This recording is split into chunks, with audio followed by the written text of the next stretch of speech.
Hello everyone, welcome to my channel. You are watching AP study material. आज हम discuss करने जा रहे हैं सोशल साइंस से मोस्ट इम्पोर्टेंट एमसीक्यू जो कि प्रीवियस ईयर पूछे गए हैं। सो चलिए वीडियो को स्टार्ट करते हैं। भारत में कृषि ऋणों का शीर्ष निकाय है।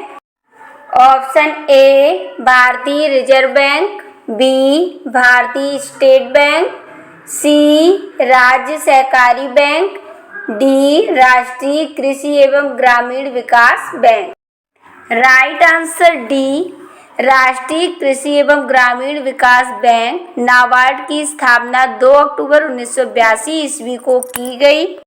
यह भारत में कृषि ऋणों की शीर्षस्थ संस्था है।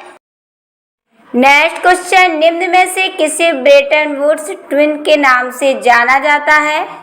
ऑप्शन ए IMF एवं WTO, बी वर्ल्ड बैंक एवं IMF, सी WTO एवं WLO, डी WLO एवं IFO। राइट आंसर होगा बी वर्ल्ड बैंक तथा अंतर्राष्ट्रीय मुद्रा कोष IMF को ब्रेटन वुड्स दिवस कहा जाता है क्योंकि जुलाई 1944 को ब्रेटन वुड्स कॉन्फ्रेंस संयुक्त राज्य अमेरिका में हुआ। इस कॉन्फ्रेंस के आधार पर विश्व बैंक तथा अंतर्राष्ट्रीय मुद्रा कोष IMF का गठन किया गया। नेक्स्ट क्वेश्चन देखिए, निम्नलिखित में से किस वस्तु के आयात पर भारत सर्वाधिक व्यय करता है? ऑप्शन ए लोह एवं स्टील, बी खाद्यान्न, सी कच्चा तेल, डी सोना व चांदी। राइट आंसर होगा सी भारत द्वारा कच्चे तेल के आयात पर सर्वाधिक व्यय किया जाता है। नेक्स्ट क्वेश्चन देखिए, वर्ष 1913 में दादा साहेब फाल्के ने जो फिल्म बनाई वह थी?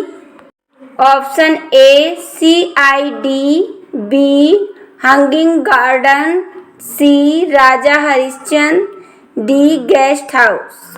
राइट आंसर होगा सी वर्ष 1913 में दादा साहेब फाल्के द्वारा भारत की प्रथम फिल्म बनाई गई जिसका नाम राजा हरिश्चंद्र था, जो मूक फिल्म थी। दादा साहेब फाल्के की स्मृति में फिल्म उद्योग में दादा साहेब फाल्के पुरस्कार शुरू किया गया। नेक्स्ट क्वेश्चन, निम्नलिखित राज्यों में से कौन सा राज्य लोकसभा सर्वाधिक सांसद भेजता है? Option A Maharashtra, B Bihar, C Andhra Pradesh, D Tamil Nadu. Right answer होगा ए राज्य लोकसभा सीटें महाराष्ट्र 48 सीटें, बिहार 40 सीटें, आंध्र प्रदेश 42 सीटें, तमिलनाडु 39 सीटें। नेक्स्ट क्वेश्चन देखिए, राष्ट्रपति राज्यसभा के कितने सदस्यों को मनोनीत कर सकता है? Option A 10, B 12, C 17, D 15। इसका राइट आंसर होगा बी अनुच्छेद 331 के अनुसार भारत के राष्ट्रपति राज्यसभा के लिए 12 ऐसे सदस्यों को मनोनीत कर सकता है जो कला, साहित्य, विज्ञान व समाज सेवा में उत्कृष्ट कार्य किए हों।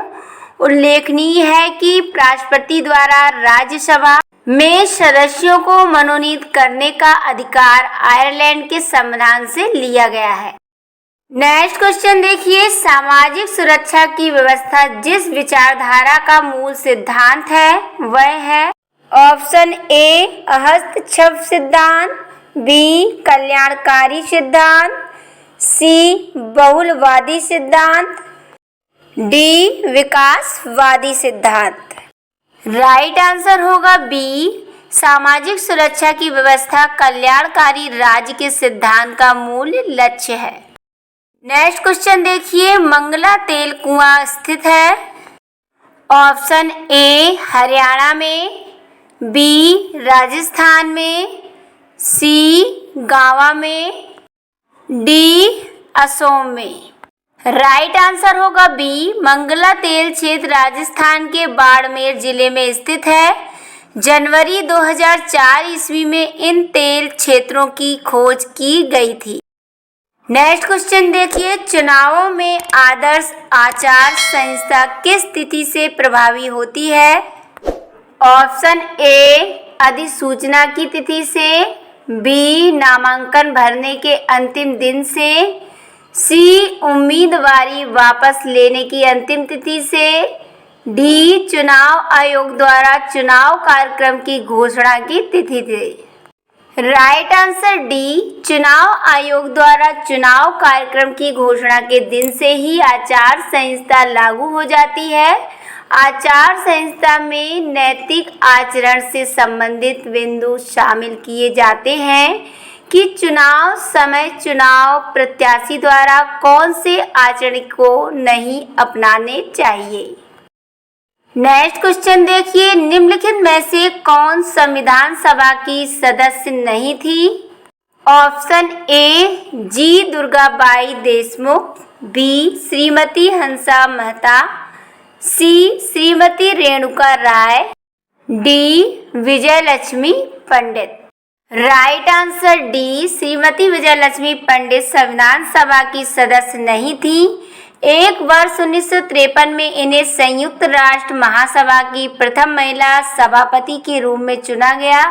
वह पंडित जवाहरलाल नेहरू की बहन थी। नेक्स्ट क्वेश्चन, भारत में 1960 के दशक में आई हरित क्रांति का सर्वाधिक उत्पादन किन फसलों का बढ़ा? ऑप्शन ए गेहूं व चावल, बी तिलहन, सी दलहन, डी ये सभी। राइट आंसर ए, भारत में 1960 के दशक में हरित क्रांति का सर्वाधिक प्रभाव चावल व गेहूं के उत्पादन पर पड़ा तथा सर्वाधिक प्रभावित क्षेत्र पंजाब, हरियाणा तथा उत्तर प्रदेश थे। भारत में हरित क्रांति लाने का श्रेय एस.एन. स्वामीनाथन को जाता है, इसीलिए इन्हें भारत में हरित क्रांति का जनक कहा जाता है। नेक्स्ट क्वेश्चन देखिए, निम्न में से कौन सा सही सुमेलित युग्म नहीं है? ऑप्शन ए कॉर्नवालिस स्थायी बंदोबस्त, बी विलियम बेंटिंक सती प्रथा उन्मूलन act, C Lytton vernacular press act, D Ripon Rowlatt act. Right answer D, Cornwallis स्थायी बंदोबस्त, 2 विलियम बेंटिंक सती प्रथा का उन्मूलन, 3 Lytton vernacular press act, 4 Chelmsford Rowlatt act. 1919 में वायसराय चेम्सफोर्ड के शासनकाल में रोलेट एक्ट पारित किया गया। रिपन को आधुनिक भारत में स्थानीय स्वशासन की स्थापना का श्रेय दिया जाता है। नेक्स्ट, औरंगजेब ने लगभग 25 वर्ष दक्कन में बिताए क्योंकि? ऑप्शन ए यह उत्तर भारत में निश्चित था, बी वह अपनी राजधानी दक्षिण में बदलना चाहता था, सी वह मराठा विस्तार पर नियंत्रण करना चाहता था, डी वह अपनी राजधानी में सुरक्षित नहीं था। राइट आंसर सी, मराठा विस्तार को रोकने तथा उन्हें नियंत्रित करने के लिए अपने जीवन के लगभग 25 वर्ष औरंगजेब ने दक्कन में ही व्यतीत किए। उल्लेखनीय है कि शाहजहां के द्वारा औरंगजेब को दक्कन का सूबेदार नियुक्त किया गया था। नेक्स्ट क्वेश्चन देखिए, जिस सिद्धांत ने फ्रांस और अमेरिका की क्रांति को जन्म दिया वह है? ऑप्शन ए अधिकारों का वैधानिक सिद्धांत, बी अधिकारों का प्राकृतिक सिद्धांत, सी समाज कल्याण सिद्धांत, डी अधिकारों का ऐतिहासिक सिद्धांत। राइट आंसर बी, अधिकारों के प्राकृतिक सिद्धांत मूल अधिकार के आधार पर ही अमेरिका तथा फ्रांस में क्रांति का जन्म हुआ। नेक्स्ट क्वेश्चन देखिए, निम्नलिखित युग्मों में से कौन सी सुमेलित नहीं है? ऑप्शन ए एस्चुअरी नदी, बी लटकती घाटी हिमानी, सी नूनाटक भूमिगत जल, डी वारडंग पवन। Right answer C option A एक्चुअरी नदी, बी लटकती घाटी हिमानी, सी नूनाटक बर्फ के टीले, हिमाच्छादन के बीच ऊंचे उठे टीले जो चारों तरफ से बर्फ से घिरे होते हैं नूनाटक कहलाते हैं, डी वारडंग पवन। सो फ्रेंड्स, हमारे यहाँ पर ये क्वेश्चन कंप्लीट होते हैं। वीडियो पसंद आया हो तो लाइक, सब्सक्राइब एंड शेयर।